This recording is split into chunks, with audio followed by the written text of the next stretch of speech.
بسم الله الرحمن الرحيم. اللهم صل على سيدنا ومولانا محمد وعلى آل محمد وبارك وسلم عليه.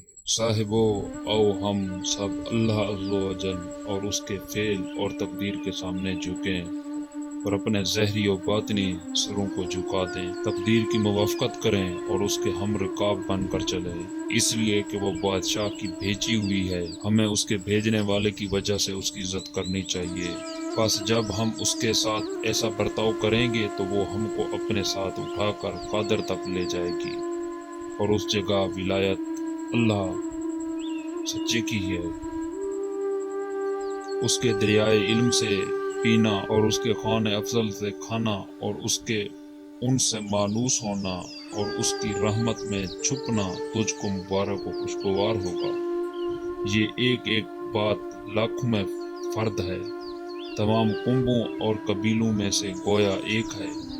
صاحبزادہ، تقوی کو ضروری سمجھ، شریعت کی حدود کو اپنے اوپر لازم کر، نفس اور خواہش اور شیطان اور بد ہم نشینوں کی مخالفت کا پابند ہو۔ ایمان والا بندہ ہمیشہ ان کے ساتھ جہاد میں رہتا ہے کہ نہ اس کے سر سے خود ہٹتا ہے، نہ اس کی تلوار نیام میں جاتی ہے، اور نہ اس کے گھوڑے کی پیٹھ اس کی زین سے خالی ہوتی ہے۔ ان کا سونا اہل اللہ کی طرح غلبہ کی حالت میں ہوتا ہے، فاقہ ان کی خوراک ہے، ان کا کلام بضرورت ہوتا ہے، گونگا رہنا ان کی عادت ہے، اس کے سوا کچھ نہیں کہ تقدیر خداوندی ان کو بلواتی ہے۔ اللہ کا فعل ہی ان کو بلاتا اور ان کے لبوں کو حرکت دیتا ہے۔ ان کا بولنا دنیا میں ایسا ہے جیسے اعضا کل کو قیامت کے دن بولیں گے کہ خدا ہی ان کو گویائی عطا فرمائے گا۔ جو ہر بولنے والے کو گویائی بخشتا ہے، وہی ان کو بھی گویائی عطا فرماتا ہے، جیسا کہ پتھر کو گویائی دے دیتا ہے، ان کے لیے بولنے کے سبب مہیا فرما دیتا ہے۔ پس وہ بولنے لگتے ہیں، جب ان سے کوئی کام لینا چاہتا ہے تو ان کو اس کے لیے تیار کر دیتا ہے۔ اس نے چاہ کہ مخلوق کو بشارت و تحدید کی تبلیغ ہو تاکہ ان پر حجت قائم ہو سکے، تو انبیاء و مرسلین کو گویائی عطا فرمائی۔ پھر جب ان کو اپنے پاس بلا لیا تو علماء کو جو ان کے علم پر عامل تھے کھڑا کر دیا، پس ان کی طرف سے نیا بتا وہ باتیں پہنچانے کو جو مخلوق کے لیے مفید ہیں، ان کو گویائی بخشتا ہے۔ جناب رسول اللہ صلی اللہ علیہ وآلہ وسلم نے فرمایا کہ علماء وارث ہیں انبیاء کے۔ صاحبو، اللہ عز و جل کا شکر کرو اس کے انعامات پر اور ان کو اسی کی طرف سے سمجھو، کیونکہ وہ فرماتا ہے جو کچھ بھی نعمت تمہارے شامل حال ہے وہ اللہ ہی کی طرف سے ہے۔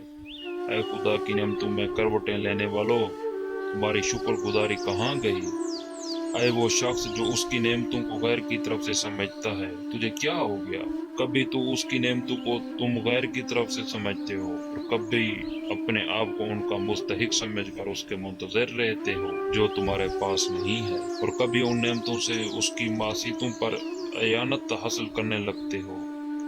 صاحبزادہ، تجھ کو خلوت میں ایسے تقوی کی حاجت ہے جو تجھ کو معصیتوں اور لغزشوں سے باہر نکالے، اور ایسے مراقبے کی ضرورت ہے جو تجھ کو حق تعالیٰ کا تیری طرف نظر رکھنا تجھ کو یاد دلاتا رہے۔ تو حاجت مند ہے کہ تیری خلوت میں یہ حالت تیری ساتھی ہو، اس کے بعد تجھ کو حاجت ہے نفس اور خواہش اور شیطان کے ساتھ جنگ کرنے کی۔ عام لوگوں کی بربادی لغزشوں سے ہے، اور زہدوں کی تباہی خواہشات نفس سے، اور ابدال کی ہلاکت خلوتوں میں خطرات سے، اور صدیقین کی بربادی ادھر ادھر توجہ کرنے سے کہ ان کا شغل صرف اپنے قلوب کی حفاظت میں رہنا ہے، اس لیے کہ وہ شاہی آستانے پر سونے والے ہیں، وہ دعوت کے مقام پر کھڑے ہونے والے ہیں کہ مخلوق کو اللہ عز و جل کی معرفت کی طرف بلائیں۔ وہ ہمیشہ قلوب کو پکارتے اور کہتے ہیں کہ اے قلوب، اے ارواح، اے انسان، اے جن، اے بادشاہ کے طلبگارو، چلو شاہی دروازہ کی طرف۔ لب کو اس کی جانب اپنے قلوب کے قدموں سے اپنے تقوی اور توحید اور معرفت اور معرفت اور راہ کے اور دنیا و آخرت اور ما سوا اللہ میں بے توجہی و زہد کے قدموں سے یہ ہے ان لوگوں کا شغل، ان کی ہمتیں مخلوق کی اصلاح میں مصروف ہیں، ان کی ہمتیں عرش سے لے کر ثری تک آسمان و زمین کو شامل ہیں۔ صاحبزادہ نفس اور خواہش کو اپنے سے دور کر، ان مقدس لوگوں کے قدموں کے نیچے کی زمین ہو جا، ان لوگوں کے سامنے خاک بن جا، خدا تجھ میں حیات ڈال دے گا، کیونکہ حق تعالیٰ نکالتا ہے زندہ کو مردہ سے اور نکالتا ہے مردہ کو زندہ سے۔ ابراہیم علیہ السلام کو پیدا فرمایا ان کے والدین سے جو مردہ تھے بوجہ کفر کے۔ مومن تو زندہ ہے اور کافر مردہ۔ صاحب توحید زندہ ہے اور مشرک مردہ، اور اسی لیے حق تعالیٰ نے اپنے ایک کلام میں ارشاد فرمایا ہے کہ سب سے پہلا شخص جو میری مخلوق میں مردہ ہوا وہ ابلیس ہے، یعنی اس نے میری معصیت کی پس نافرمانی کے سبب مردہ بن گیا۔ یہ آخری زمانہ ہے کہ نفاق کا بازار اور جھوٹ کا بازار گرم ہے۔ مت بیٹھو منافقوں، جھوٹوں اور دجالوں کے ساتھ۔ افسوس ہے تجھ پر، تیرا نفس منافق ہے، جھوٹا ہے، کافر ہے، فاجر ہے، مشرک ہے۔ تو اس کے ساتھ کس طرح بیٹھتا ہے؟ اس کی مخالفت کر، اس کی موافقت مت کر، اس کو قید کر، اس کو آزاد مت چھوڑ، اس کو جیل میں بند کر، اور اس کا حق جس کا ادا کرنا ضرور ہے اس کو پہچانتا رہے۔ اس کو مجاہدوں سے کوٹ، اور جس کا نام خواہش ہے اس پر سوار ہو جا، اور اس کو چھوڑے مت کہ وہ تجھ پر سوار ہو جائے گی، اور طبیعت کا ساتھ مت دے کیونکہ وہ ناسمجھ چھوٹے بچے کی مثل ہے۔ تو پھر طفل صغیر سے کس طرح پڑھتا اور قبول کرتا ہے؟ اب رہا شیطان، وہ تو دشمن ہے تیرا، اور دشمن ہے تیرے باپ آدم علیہ السلام کا، پھر اس سے تو کیوں کر مانوس ہوتا ہے اور اس کی بات مانتا ہے، حالانکہ تیرے اور اس کے درمیان خون اور پرانی عداوت ہے۔ تو اس سے نڈر مت ہو کہ وہ قاتل ہے تیرے باپ آدم اور تیری ماں حوا کا، پس جب تجھ پر قابو پائے گا تجھ کو بھی قتل کر دے گا جیسا کہ ان کو قتل کیا تھا۔ تقوی کو اپنا ہتھیار بنا، اور اللہ عز و جل کی توحید کو، اس کے مربع کو، خلوتوں میں پرہیزگار رہنے کو، سچائی کو، اور اللہ عز و جل سے مدد چاہنے کو اپنا لشکر بنا۔ بس یہی ہتھیار اور یہی لشکر ہے جو اس کو ہزیمت اور شکست دے گا اور اس کے لشکر کو توڑ دے گا۔ جب حق تیرا ساتھی ہے تو اس کو شکست کیوں نہ دے سکے گا؟ صاحبزادہ دنیا اور آخرت کو ملا اور دونوں کو ایک جگہ رکھ دے، اور بلا دنیا و آخرت کے اپنے قلب کے اعتبار سے بالکل خالی ہو کر صرف اپنے مولا عز و جل کا ہوگا، اور ما سوا اسے خالی ہوئے بغیر اس کی طرف متوجہ نہ ہو، اور خالق سے جدا ہو کر مخلوق کے ساتھ مقید مت بن۔ ان اسباب کو قطع کر دے، اور ان ارباب کو جنہیں معبود بنا رکھا ہے نکال بہر کر، پس جب اس پر قدرت ہو جائے تب دنیا کو اپنے نفس کے لیے اختیار کر، اور آخرت کو قلب کے لیے، اور مولا کو باطن کے لیے۔ صاحبزادہ ساتھ نہ دے نفس کا، اور نہ خواہش کا، اور نہ دنیا کا، اور نہ آخرت کا، اور نہ پیچھے پڑ ما سوا اللہ کے، پس ایسا خزانہ پائے گا جو کبھی فنا نہ ہوگا، اور حق تعالیٰ کی طرف سے تیرے پاس وہ ہدایت آئے گی جس کے بعد گمراہی نہ ہوگی۔ توبہ کر اپنے گناہوں سے اور بھاگ اپنے مولا عز و جل کی طرف۔ جب تو توبہ کرے تو چاہیے کہ تیرا ظاہر بھی توبہ کرے اور باطن بھی۔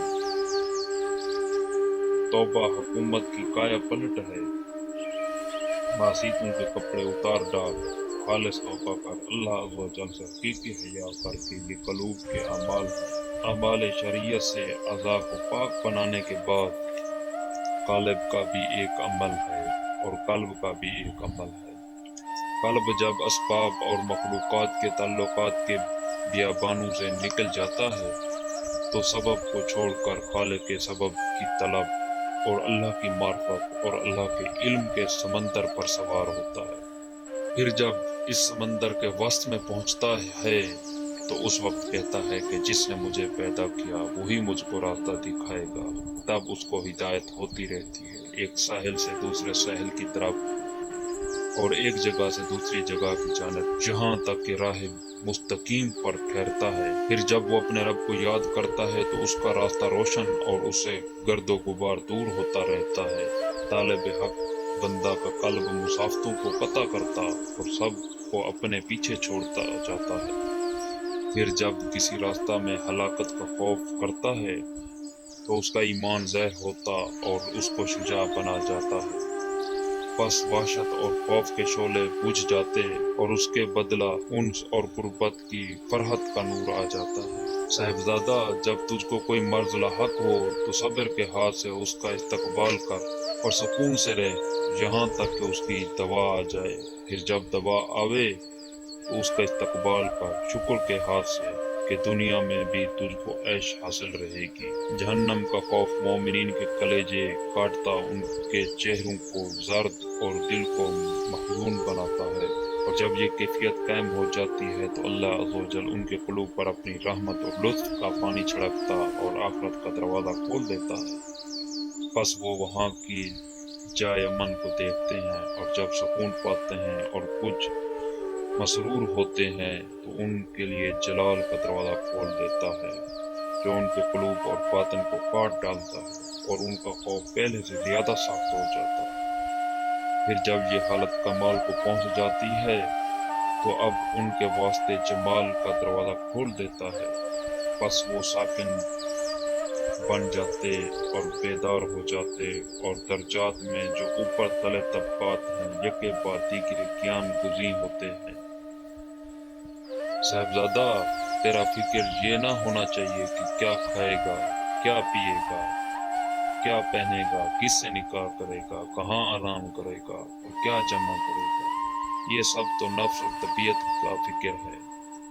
پس کہاں ہے قلب اور باطن کا فکر، یعنی حق تعالی شانہ کی طلب۔ تیرا فکر وہی ہے جو تجھ کو مشغول و محزون بنائے۔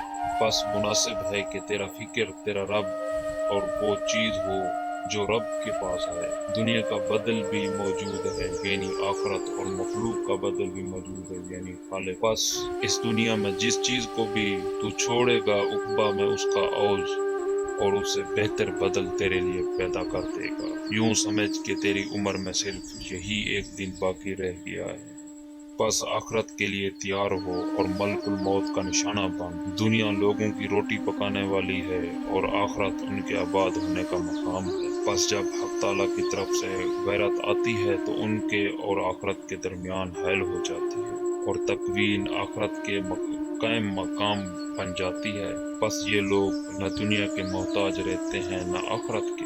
اے قذاب، تو نعمت کی حالت میں خدا کو محبوب سمجھتا ہے، لیکن جب بلا آتی ہے تو بھاگ کھڑا ہوتا ہے، گویا کہ اللہ عز و جل تیرا محبوب تھا ہی نہیں۔ بندہ تو آزمائش ہی کے وقت ظاہر ہوتا ہے۔ پس جب اللہ تعالیٰ کی طرف سے بلائیں آویں اور تو جمع رہے تو بے شک تو محب ہے، اور اگر تیری حالت میں تغیر آ جائے تو جھوٹ کھل گیا اور پہلا دعوی محبت کا ٹوٹ گیا۔ ایک شخص جناب رسول اللہ صلی اللہ علیہ وسلم کے پاس آیا اور کہا کہ یا رسول اللہ، میں آپ کو محبوب سمجھتا ہوں۔ تو آپ نے فرمایا کہ فقر کو چادر بنانے کے لیے تیار ہو جائے۔ اور دوسرا شخص حضرت صلی اللہ علیہ وسلم کی خدمت میں آیا اور کہا کہ یا رسول اللہ، میں اللہ عز و جل کو دوست سمجھتا ہوں۔ تو آپ نے فرمایا کہ بلا کو چادر بنا لے۔ اللہ اور اس کے رسول کی محبت فقر اور بلا کے ساتھ ملی ہوئی ہے، اور اسی لیے ایک بزرگ کا ارشاد ہے کہ بلا و مصیبت ولایت پر تعینات کر دی گئی ہے تاکہ ہر کوئی دعوی ولایت نہ کر سکے۔ اگر ایسا نہ ہوتا تو ہر شخص اللہ کی محبت کا مدعی بن بیٹھتا۔ پس بلا اور فقر پر جمع رہنے کو خدا اور رسول کی محبت کے لیے علامت بنا دیا گیا۔ اے ہمارے پروردگار، عطا فرما ہم کو دنیا میں بھی خوبی اور آخرت میں بھی خوبی، اور بچا ہم کو دوزخ کے عذاب سے۔ وآخر دعوانا الحمدللہ رب العالمین۔